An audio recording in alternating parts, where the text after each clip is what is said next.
If you love playing MTGO, please make sure you check out my sponsors in the description below. Mana Traders, I've got a sweet discount code. Just head there and you can start playing whatever deck you want. Hey everyone, Matt from Untitled MTG here, and this is the first deck tech of the week. And what have I got for you today? I've got a budget standard brew in Goblins in Standard. It's all red because there's actually only Red Goblins in Standard at the moment. So this deck is only 20 tickets on MTGO, and you can go and check it out. The list below, in there's a deck list with the go and head into my sponsors, and it will show you how to get the deck if you want to go and join up with Mana Traders. But this deck is really good, and for 20 tickets, I think it works out about $75 as well, which is, it's very budget for Standard. But without further ado, let's start looking at the deck. So we have 32 creatures in total, and all of them are goblins. And we're starting off with a 4-of. There's a lot of 4-ofs in here. Fanatical Firebrand is the first one. It's a 1/1 goblin with haste. And you can sacrifice it, and it deals 1 damage to target creature or player. So it can come down and obviously just attack straight away turn 1. Or potentially it can, you need that final bit of damage. Or you can go, hit that little creature that's in the way, or it might be a blocker, or just win the game with it. But Fanatical Firebrand is in there as a 4-of. We then have a 4 Skirk Prospector. This is just a 1/1 as well. But what it has is the ability to sacrifice a goblin and add 1 red mana to your mana pool. Now, this could be good to get maybe a turn 3 goblin down just that little turn earlier, or maybe one of our turn 4s. It's nice down there. It's there to use maybe to ramp us out a little bit to get a stronger goblin than the Skirk down. But the Skirk Prospector will do its job for you as well. The next one is Dark Dweller Oracle, a new goblin from M19 for us. It's a 2/2 for 2, and it has a great ability where you can sacrifice a creature for 1 mana, exile the top card of your library, and you may play the card this turn. So, we can sacrifice a creature. It doesn't obviously have to be the Dark Dweller.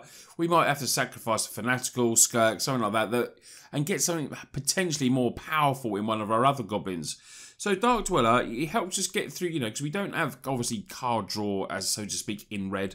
But Dark Dweller Oracle will help us go through our deck potentially if we need to.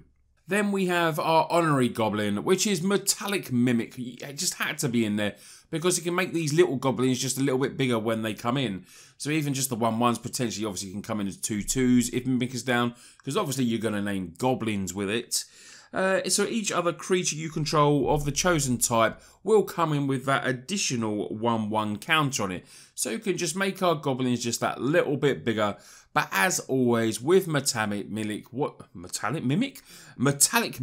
you will find is that it generally doesn't last very long on the battlefield. But maybe if you can get one sweet interaction off of it, it may be worth it. Then we have possibly one of the best creatures in Standard at the moment, which is Goblin Chain Whirler. Triple red, no problem for us, obviously. It's a first strike 3/3 goblin that when it comes in does 1 damage to each opponent and each creature and Planeswalker they control.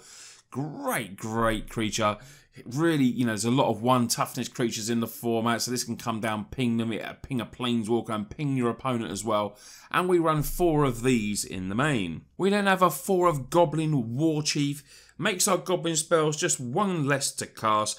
And it all importantly gives them all haste, which is very good as well, because when we've got our Anthem creatures in there, or maybe we want to attack him with the Goblin Chain Whirler, and it might be coming, the Chain Whirler might come in as a 4/4 with a Mimic down, and then first strike 4/4 coming in with haste is very good in Standard, and it helps us with our aggro package. We then have a 4 of Goblin Trashmaster. This is what's going to make our goblins just a little bit bigger. This is our Anthem Goblin. So other goblins you control get +1/1, and we can sacrifice 1 in case we want to destroy a target artifact. We may want to sacrifice 1. There's a lot of good artifacts out there, like Torrential Gearhulks and stuff like that. And if maybe we want to sacrifice a little Skirk or a little Fanatical Firebrand to do this, it's a nice bit of removal for us. The second to last creature we have, I nearly said last creature there, but it's Volley Veteran M19 Uncommon.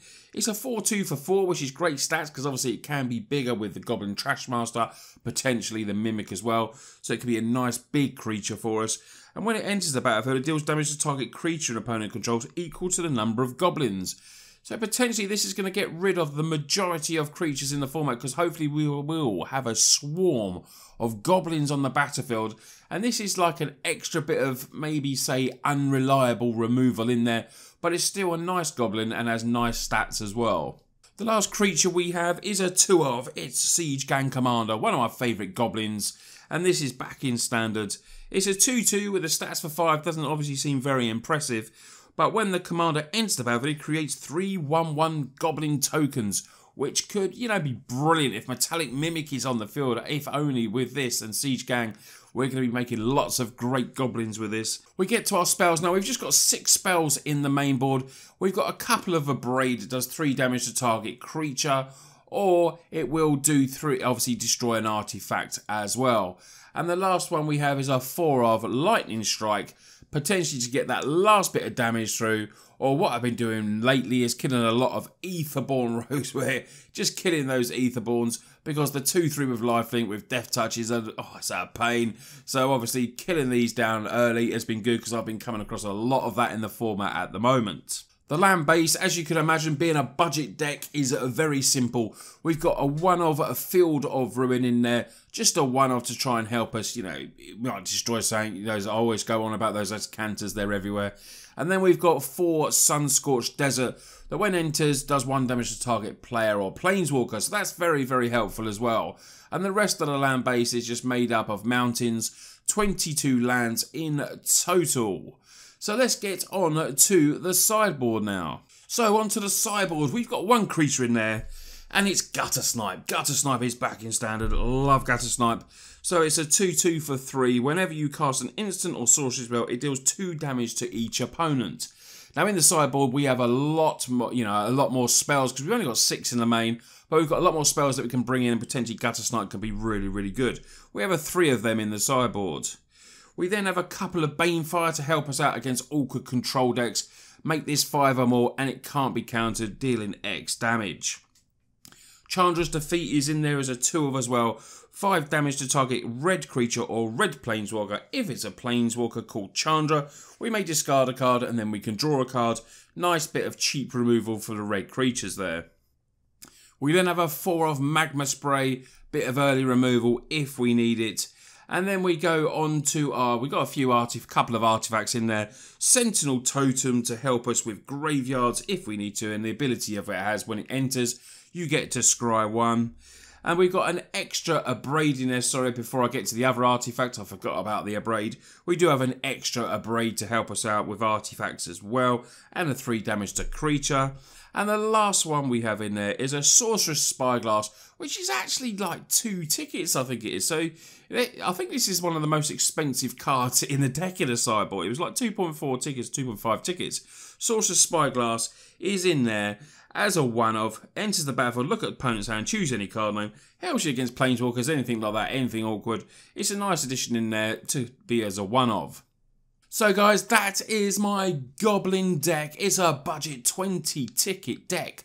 I hope you like it, and hopefully it's very accessible for a lot of you to put together and make.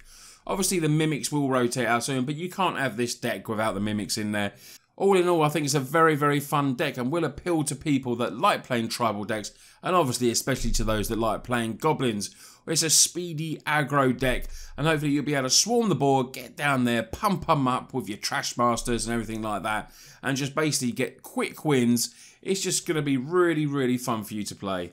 Anyway guys, that's been the first deck tech of the week. The next one should be up on Thursday, so make sure you come back for that. Would really appreciate it if you can hit the subscribe button as well. Help us get us on the way to 5,000 subs. Now that'd be an amazing, amazing milestone. I really do appreciate all your support as always. Thanks a lot to everyone. You lot take care, and I'll see you on the next video.